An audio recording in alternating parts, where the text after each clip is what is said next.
She found a key tucked in her father's Bible. It opened a farmhouse no one knew existed. The day I turned 18, the world didn't celebrate with me. There was no cake, no surprise party, just a cardboard box and the quiet hum of a fluorescent light in the group home office. Freedom, it turned out, smelled like dust and disinfectant. For 2 years, since my father's accident, this place had been my holding cell. 2 years of counting down the days until the state would officially be done with me. Now that day was here, and all I felt was a hollow echo in my chest, a silence where either fear or excitement was supposed to be. Mrs. Gable, my caseworker for the final 6 months, slid the box across her metal desk. It was a personal effects box, a sanitized term for the handful of things the state had managed to scrape together from my father's rented room after he was gone.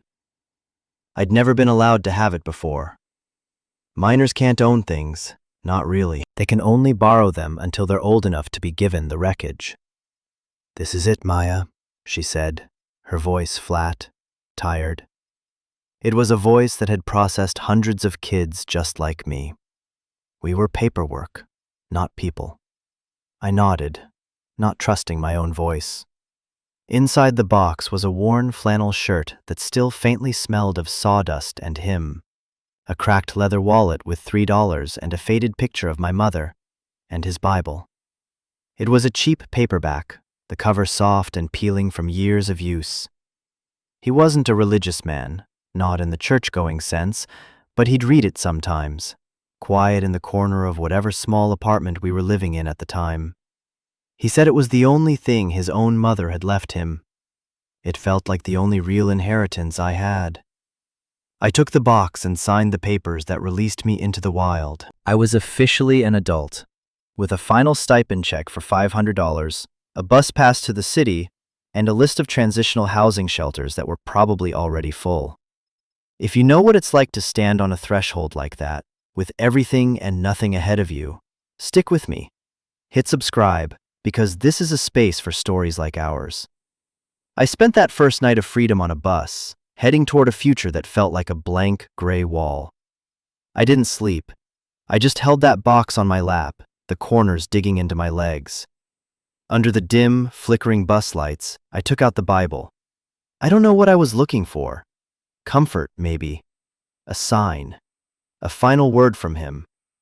I let the pages fall open where they would, and my thumb brushed against something hard and thin tucked into the spine. It was a key. It was old, made of dark, heavy iron, the kind you see in movies about castles and secret gardens. Tied to its bow with a piece of frayed twine was a small brass tag, green with tarnish. I rubbed the grime away with my thumb. It wasn't an address. It was a string of numbers and a couple of letters. 77B, 418, P9. It felt important, heavy, a question I didn't know how to ask. I flipped through the Bible and saw a single verse, underlined in faint pencil in the Book of Psalms. He settles the barren woman in her home as a happy mother of children. The bus rumbled on through the darkness, carrying me toward a life I was supposed to build from nothing. But in my hand, I held a key. And for the first time in 2 years, I felt a flicker. A tiny, dangerous spark of hope. It was a key to something, and something was infinitely more than nothing. My first week as an adult was a masterclass in institutional bureaucracy. I had a final exit interview with Mr. Henderson, a public advocate assigned to kids aging out of the system. He was a kind man, I think, but his kindness was worn smooth by years of seeing kids like me fail. His office was a cramped cubicle in a downtown building that smelled of stale coffee and resignation. He went over the same things Mrs. Gable had: the transitional housing options, the job placement programs, the food stamp applications. He spoke in a low, steady monotone, as if trying to soothe a spooked animal. "Your father's estate was settled 2 years ago, Maya," he said, peering at me over his glasses. I looked at the file again this morning. There was nothing, less than nothing actually. A significant amount of debt, medical bills, some personal loans. It's all been written off. You're starting with a clean slate. A clean slate.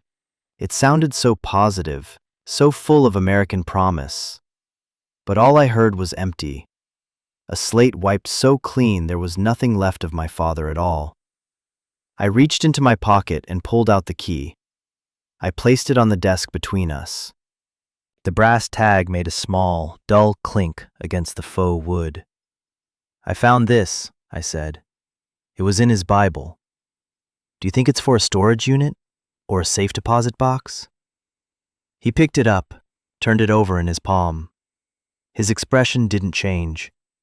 It was the face of a man who had seen 1,000 lottery tickets that never paid out. "Could be," he said, his voice gentle. "But Maya, if it was a rental unit, it would have been auctioned off long ago. The contents sold to pay the fees. Same with a bank box. After 2 years of non-payment, they'd drill it. There's nothing there." He handed it back, a gesture of finality. "Don't build a dream on this. Focus on what's in front of you. Get a room, find a job. That's the win." I took the key, its weight feeling heavier now, filled with his doubt. He was right, of course. He was the professional. He knew how the world worked. The system is designed to close loops, to settle accounts, to erase the messy edges of a life. A forgotten key didn't fit into that neat equation. I left his office with a handful of pamphlets and a heart full of cement. I did what I was supposed to do. I called the shelters. They were all full. I spent my days in the public library, partly for the free internet to look for jobs, but mostly to escape the gnawing emptiness of having nowhere to be. The key sat in my pocket, a constant, nagging presence. I'd take it out and stare at the numbers. 77B, 418, P9. Mr. Henderson's words echoed in my head. Don't build a dream on this. But a dream was all I had. On the third day, instead of searching for dishwasher jobs, I typed the numbers into the search bar, just to see. The first few pages were junk, code numbers, random forum posts. But then I tried adding a few keywords. Property, land, county records. A link appeared for the public records database of a place called Blackwood County. I'd never heard of it. With a trembling finger, I clicked the link and entered the number string into the parcel identification number search field. The page loaded, and there it was. Parcel ID, 77B-418-P9. Owner, Michael Miller. My father. Location, 142 Blackwood Creek Road. Status, active. And then the line that made my breath catch in my throat. Property taxes, paid in full for the current fiscal year. My father had been gone for 2 years. Who was paying the taxes? The decision felt like stepping off a cliff in the dark. Every rational part of my brain, every lesson the system had ever taught me about survival, screamed that it was a stupid, reckless thing to do. Mr. Henderson's weary, pragmatic voice was a constant refrain in my head. Get a room, find a job. That's the win. Blackwood County was a 4-hour bus ride north, into a part of the state that was just green space on the map. Going there meant spending more than half of my $500 stipend on a one-way ticket and a cheap motel for a night or two. It meant burning the only safety net I had on a wild goose chase, on a forgotten key and a mysterious property record. I called him from a payphone outside the library, the receiver cold and greasy against my ear. I told him what I'd found. I expected him to be pleased, or at least intrigued. Instead, there was a long, heavy sigh on the other end of the line. "Maya, listen to me," he said, and his voice had lost its professional distance. He sounded genuinely worried. Old property records can be messy. It could be a clerical error. Or it could be a piece of worthless, undeveloped land your father bought years ago and forgot about. And the tax payments?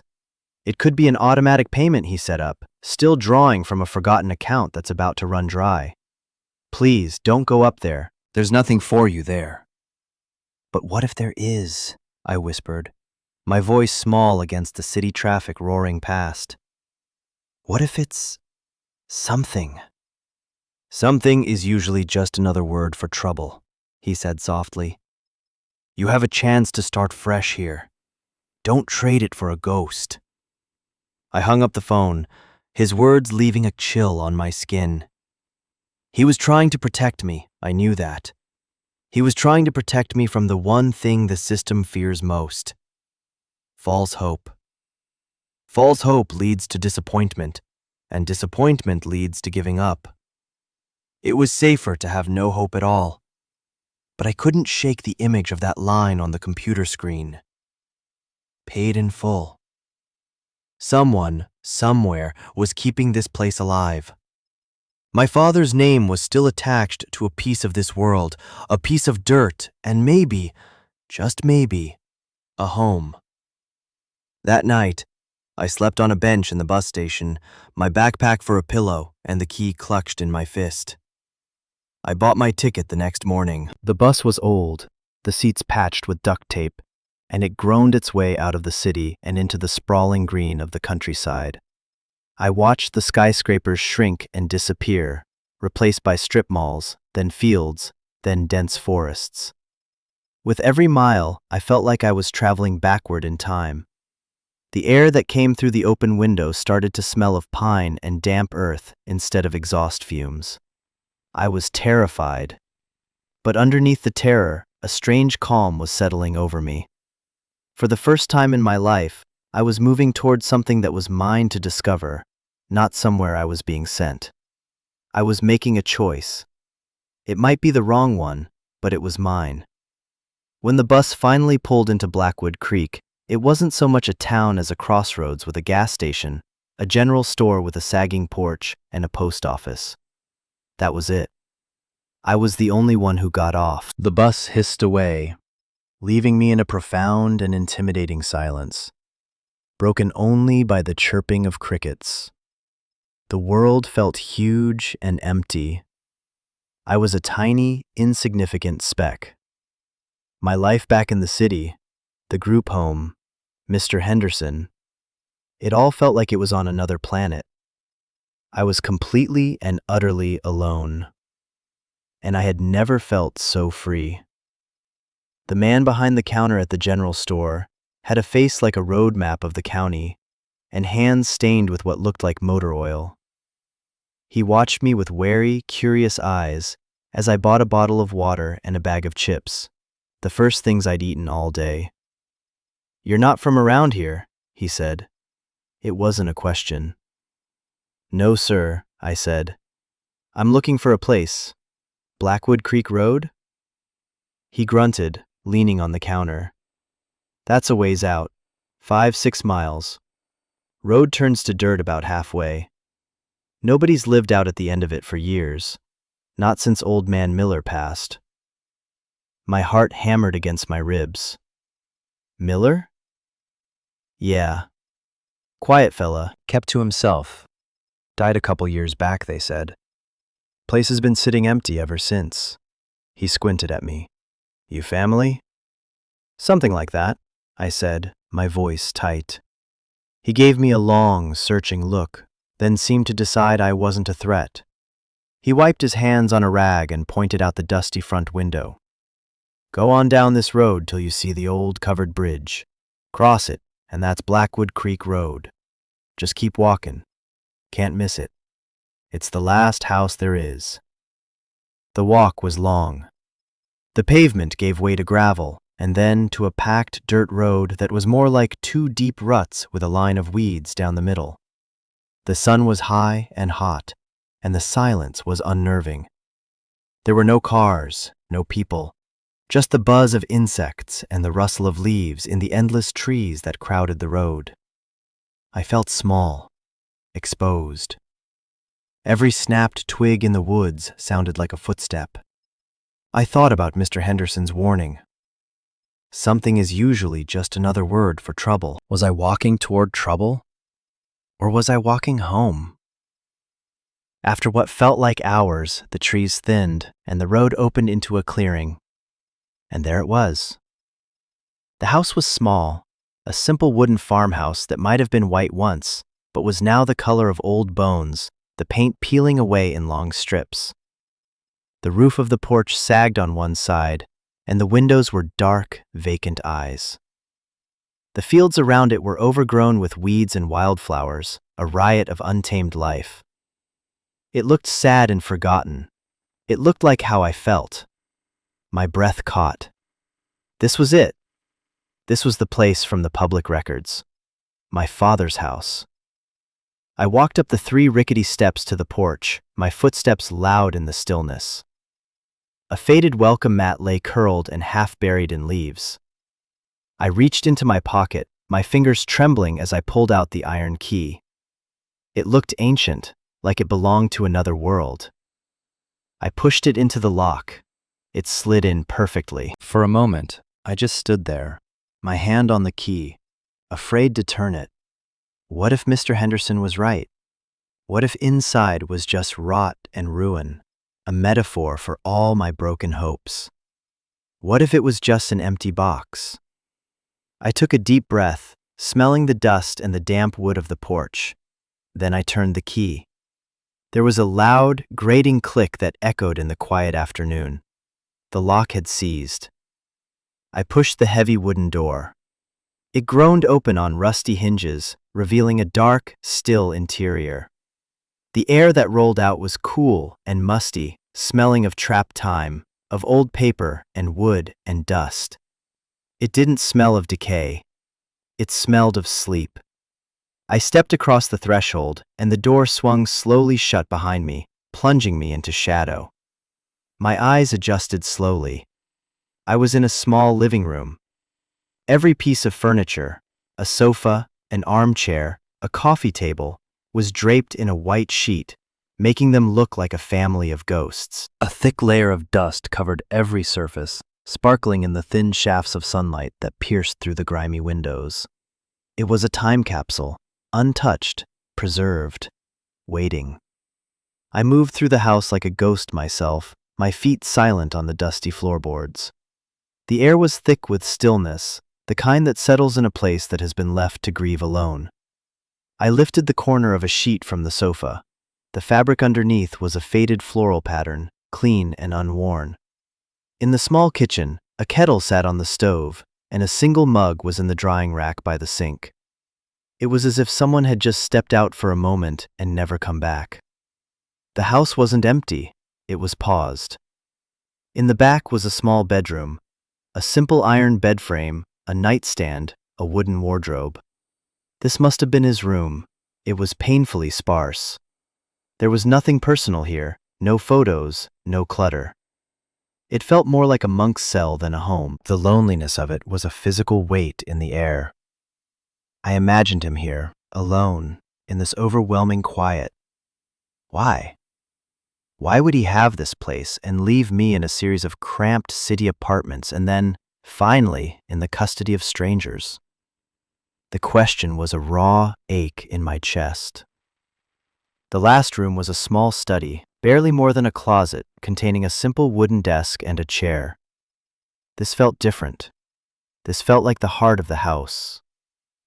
On the desk sat an old-fashioned ledger book and a pen neatly aligned, and next to them, a gray metal box with a heavy-duty lock. My heart leaped.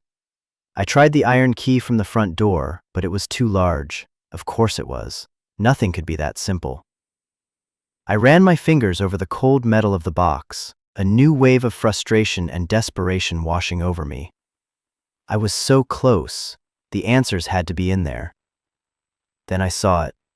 Taped to the lid of the box was a plain white envelope, yellowed with age. My name was written on the front in my father's familiar, slightly slanted handwriting. Maya. My breath hitched. It was the first time I'd seen my name written by him in 2 years. It felt like a voice from the dead. My hands shook so badly I could barely tear it open. The paper inside was crisp. The letter was short, just a few lines. My dearest Maya, If you are reading this, then I am gone. I am sorry. I am so sorry for everything. I know you have questions. I know I owe you the truth. This house, this land, it was my only hope. It's for you. All of it. The answers you're looking for are in this box. What you do with them, and with this place, is your choice. That's the only gift I can truly give you. The key is in the heart of the home. All my love, Dad. The heart of the home. I read the line again and again. The kitchen? The bedroom? I looked around the tiny, cramped study. It didn't feel like the heart.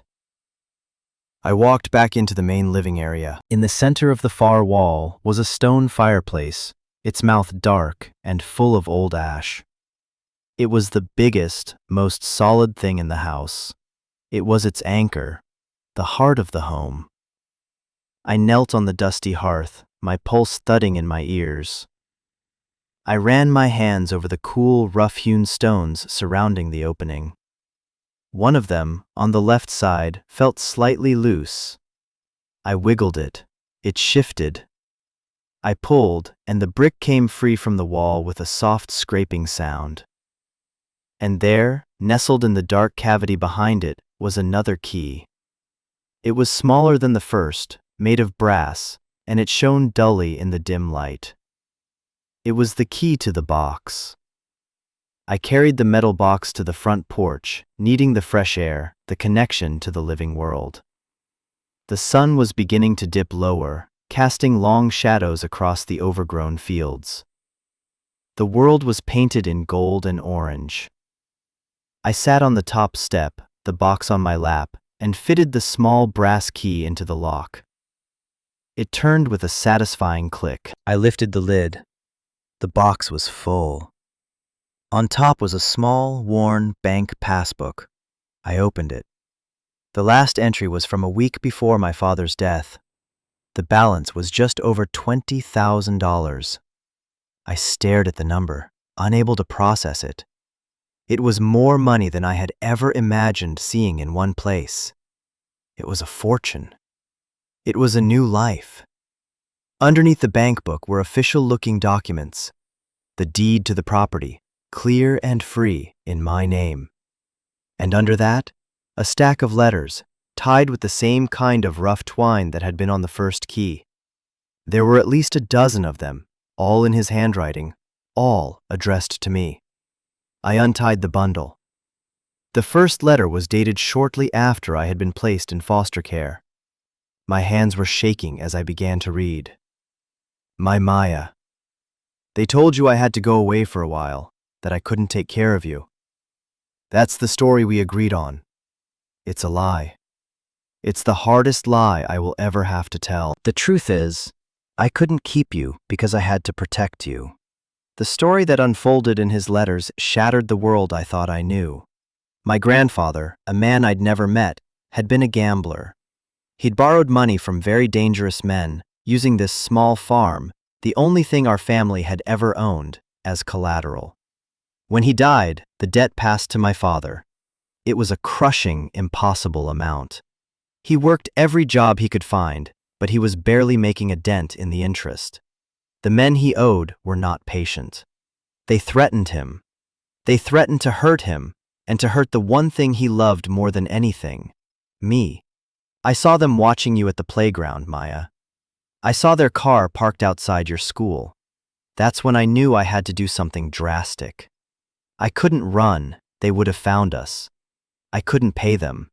So I made a deal. The deal was his life's work. He would work for them, off the books, doing construction, demolition, whatever they needed. It was hard, dangerous labor.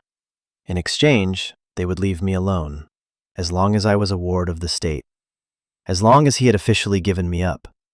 They don't care about an orphan in the system, he wrote. She's not leverage. She's just a line in a government file. It was the only way to make you invisible, to make you safe. He spent years paying off the debt. every spare dollar he made going to them, or to the taxes on this house, or into that secret bank account for me. This farmhouse was his secret defiance. He never lived here, not really. He would just come out on his one day off a week to fix the roof, to clear the fields, to keep it from falling apart. It was his promise to himself, his promise to me. The last letter was dated the day before his accident. It's almost done, Maya. One more payment. Then I'm coming for you. I'm going to tell you everything. We're going to come home, to our house. We'll plant a garden, I promise. I dropped the letter. A choked sob tore from my throat. I fell forward, my forehead resting on the dusty porch floor, and I wept. I cried for the father I had, not the one I'd imagined. Not the man who had abandoned me, but the man who had ripped his own heart out to save me. I cried for the years we'd lost, for the lie he'd been forced to live. The story of my life wasn't a story of abandonment. It was a love story. A brutal, heartbreaking, and fiercely beautiful love story. And I had never known it. Have you ever had a moment where the entire story of your life was turned upside down? When you realized a painful memory was actually an act of love? If you have, or if you're just feeling this with me right now, let me know in the comments. We read them all, and your stories matter just as much as this one. The sun set, and I was still sitting there, surrounded by the truth, a new and terrible grief washing over me in the twilight. As the last of the light faded, I went back inside and found an old oil lamp in the kitchen. I lit it, and a warm, flickering glow pushed back the shadows. I spent the rest of the night reading and rereading my father's letters, piecing together the life he'd hidden from the world, from me. He wrote about the leaky roof and the stubborn weeds, about the quiet satisfaction of physical labor. He wrote about how he missed the sound of my laughter.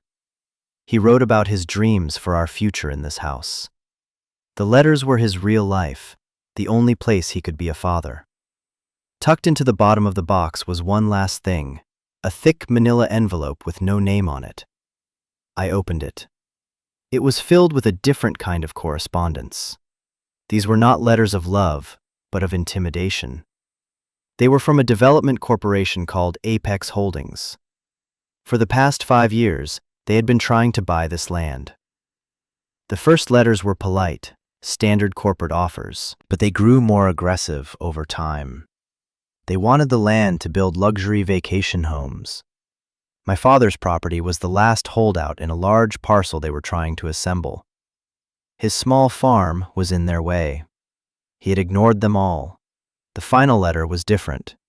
It was addressed to the estate of Michael Miller and had been sent to a P.O. box he must have maintained. It was dated just last week. The tone was no longer polite. It was an ultimatum. A final, non-negotiable offer of $50,000. It was a laughably low price for dozens of acres of land, even out here. The letter ended with a thinly veiled threat. We strongly advise the estate to accept this generous offer and avoid the costly and protracted legal processes that will inevitably follow should you refuse. A deadline was given.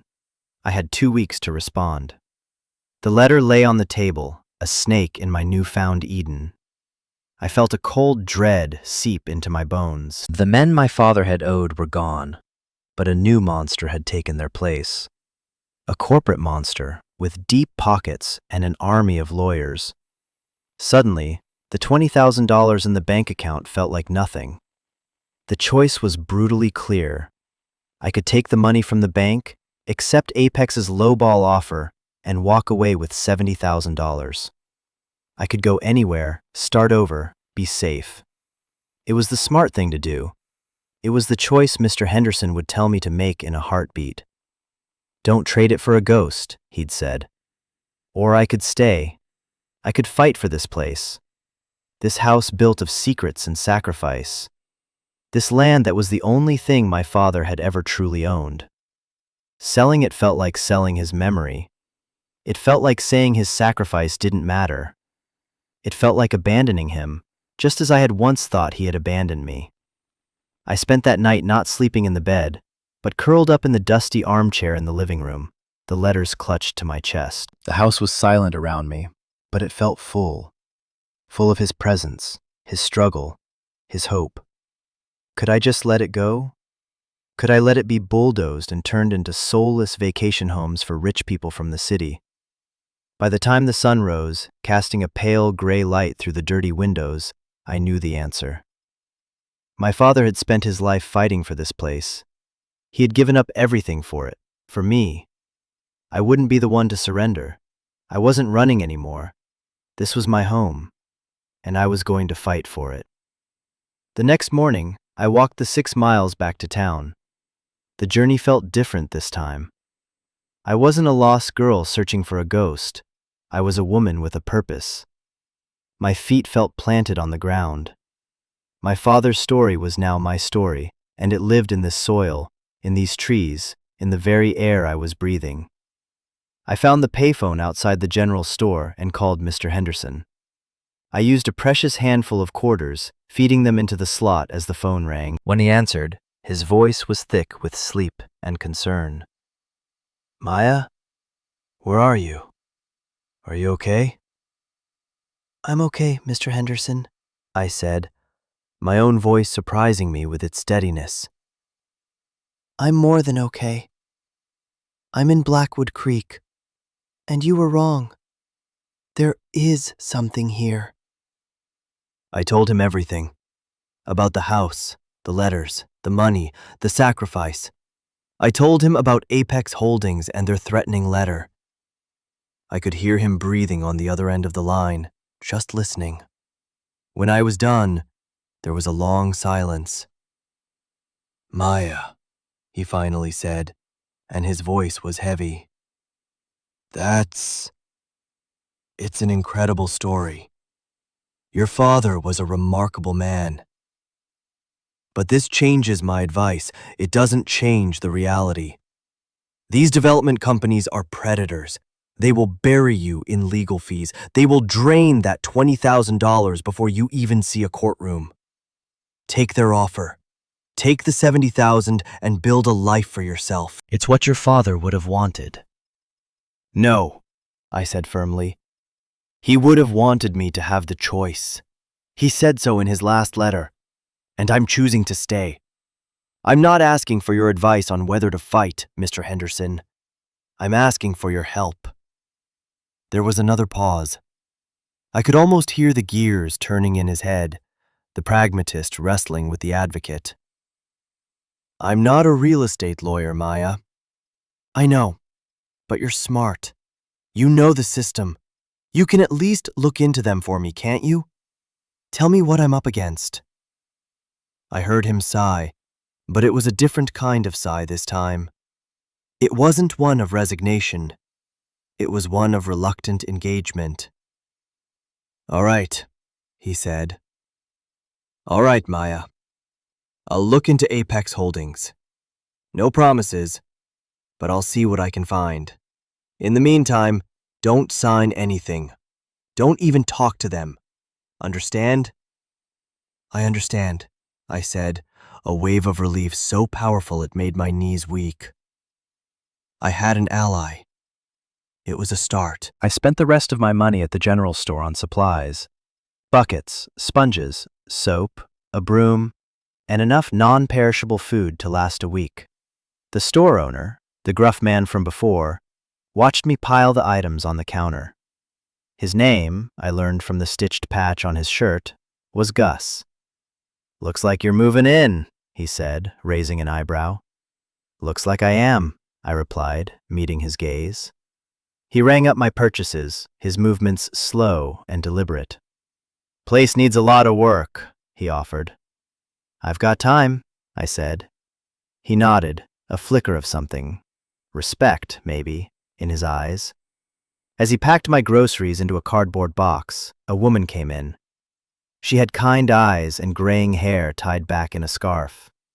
Gus introduced her as his wife, Carol. She looked at me, then at the box of cleaning supplies. "You're Michael Miller's girl, aren't you?" she asked softly. I was taken aback. "How did you know?" You have his eyes, she said with a small, sad smile. He used to come in here every Sunday for years. Never said much, just bought a few groceries and a newspaper. We always wondered what his story was. He seemed haunted. She placed a gentle hand on my arm. It's good to see some life in that old house again. If you need anything, dear, you just come and ask. We're right here. I walked back to the farmhouse with my box of supplies, my heart feeling fuller than it had in years. I had a home. I had a purpose. And for the first time, I had a neighbor. The seeds of a community were being sown in the overgrown soil of my father's legacy. The next few months were a blur of hard work. I scrubbed floors until my knuckles were raw. I washed windows until the sunlight streamed in, bright and clear. I pulled weeds until my back ached, slowly reclaiming a small patch of earth around the house for a garden. Every act of labor was an act of love, a conversation with my father's ghost. I was tending to his legacy, making it my own. The house slowly transformed from a dusty time capsule into a home. It was still rustic, still worn, but it was clean and bright and filled with life. My life. I found a rhythm. I'd work on the house and the land in the mornings, and in the afternoons, I'd read. My father had left a small collection of books on a shelf in the study, old paperbacks, classics, poetry. I read them all, imagining him reading the same words, sitting in the same chair. I was getting to know him in a way I never could have when he was alive. Mr. Henderson called once a week. He'd done his research. Apex Holdings was exactly what he'd feared, a ruthless company known for using legal loopholes and intimidation tactics to force small landowners to sell. But he'd also found a glimmer of hope. My father, in his quiet, meticulous way, had done everything right. The property lines were indisputable. The deeds were ironclad. He'd even had the land designated as protected heritage farmland decades ago, a move that would make it much harder for Apex to get zoning permits for their luxury condos. He had been building a fortress for me, one legal document at a time. The battle became a slow, grinding war of attrition fought through the mail. Apex sent threatening letters from their lawyers. Mr. Henderson, working pro bono in his spare evenings, would draft careful, formal responses. They offered more money. We refused. They threatened to sue over a fabricated boundary dispute. We sent them a copy of the original survey my father had commissioned. They were trying to exhaust me, to bleed me dry. But they didn't understand. I had nothing to lose, and everything to gain. And I wasn't alone. Carol and Gus became my lifeline. Carol would bring me fresh vegetables from her garden. Gus would show up with his tools and help me fix the sagging porch roof or a leaky faucet, refusing any payment. Through them, I slowly met other people in the small, tight-knit community. An elderly farmer who taught me how to till the soil. The local librarian who brought me stacks of books. They didn't ask many questions. They just saw a young woman trying to make a go of it on her own, and they showed up. They had known my father as a silent, solitary figure. In me, they saw a chance to finally welcome a miller into the fold. One evening, sitting on the porch I had helped rebuild, watching the fireflies begin to dance over the fields, I read my father's final letter for the 100th time. The last paragraph always hit me the hardest. My biggest hope, Maya, is that you choose this place, that you put down roots and build something that lasts. But that's my hope, not my command. My real gift to you isn't this land. It's the choice, the freedom to decide your own future. That's something I never had. Whatever you choose, know that I am proud of you. Know that I love you. I finally understood. For years, I had defined myself by what had been done to me. I was the boy who lost his mother, the son of a man who left him, a ward of the state, a case file, a number. My story was a passive one, a list of things I had endured. But my father's truth had reframed everything. My identity wasn't about being abandoned, it was about being protected. I wasn't a victim, I was a survivor. His legacy wasn't the house or the money, it was the strength he had shown, the resilience he had passed down to me. He had fought his battle in silence and secrecy. Now it was my turn to fight mine out in the open. The resolution, when it came, wasn't a dramatic courtroom showdown. There was no single moment of victory. It was, like the rest of this journey, quiet and slow. After 6 months of our persistent, legally sound refusals, the letters from Apex Holdings simply stopped. Mr. Henderson did some digging. The company had hit a wall with the Heritage Farmland designation. Getting it overturned would be a long, expensive, and public fight, and their business model relied on quick, quiet acquisitions. My stubborn refusal had made this small piece of land more trouble than it was worth. They had moved on, like a predator abandoning a difficult kill for an easier target. The threat was gone. I had won. I had won by simply staying put, by enduring. I stood on the porch, looking out at the fields I was slowly bringing back to life, and I felt a profound sense of peace. The future was still uncertain. The $20,000 was mostly gone, spent on property taxes, legal filing fees, and the basics of survival. The house still needed a new roof, and the winters here, Gus had warned me, were harsh. Life would not be easy, but it would be mine. Every leaky faucet, every stubborn weed, every splinter and callus was mine. I had a foundation, built not just on dirt and wood, but on the unshakable bedrock of my father's love. I was no longer a transient, a foster kid, a statistic. I was Maya Miller of 142 Blackwood Creek Road. I had a home. A home isn't always 4 walls and a roof. Sometimes it's a promise kept across the veil of death. Sometimes it's a second chance you have to build for yourself, board by painful board. My father gave me a key, but the most important thing he gave me was the strength to turn the lock, to push open the door, and to face what was on the other side. What key are you holding on to right now?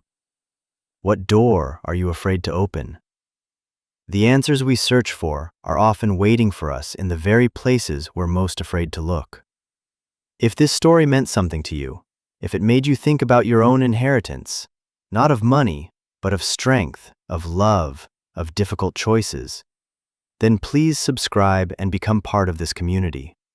Share your story in the comments below. I promise you, we're listening, and you are not alone.